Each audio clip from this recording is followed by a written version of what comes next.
buhay na ang diwa ng Pasko sa ilang lalawigan sa bansa. Sa San Juan City, pinailawan na rin ang Christmas tree na bida ang kulturang Pinoy. Yan ang tinutukan live ni Maris Umali. Maris? Mel, binalot na liwanag, kulay at himig Pasko ang bahaging ito ng San Juan City sa pag-iilaw nila ngayong gabi ng kanilang giant Christmas tree na sinundan pa na magarbo ang fireworks display. 3, 2, 1! Sentro ng atensyon ngayong gabi ang 35 talampakang giant Christmas tree na pinailawan dito sa lungsod ng San Juan bilang hudyat ng pagsisimula ng Kapaskuhan. Filipiniana ang tema ngayong taon bilang pagpapahalaga sa kulturang Pinoy. Kaya ang Christmas tree gawa sa kawayan, abaka at iba pa.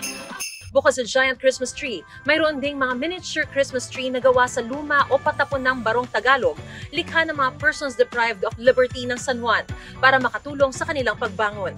Ibebenta rin daw ang mga ito sa Christmas Bazaar dito. Nagkaroon din ng magarbong fireworks display na lalong nagpasaya sa mga San Juanenyo. Pero hindi lang liwanag at kulay ang bumalot sa paligid dahil inilunsad na rin ang barangay at school singing competition na mas bumuhay sa gabi. One-stop shop ngang maituturing ang Christmas display dito sa open parking area sa tapat ng City Hall dahil kung magutom, may pagkain. At kung wala pang panregalo ngayong Pasko, pwede ring mamili rito sa Christmas Bazaar sa San Juan.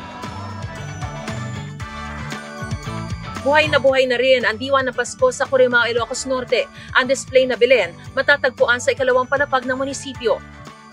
Nakabihis na rin ang makukulay na Christmas balls ang mga puno na nakapalibot sa giant Christmas tree.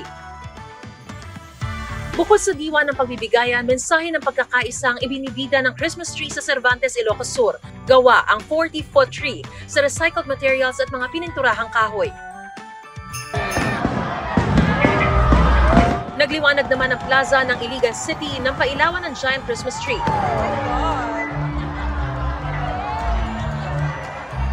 Sana hindi pa huli ang lahat. Wala na! Ano?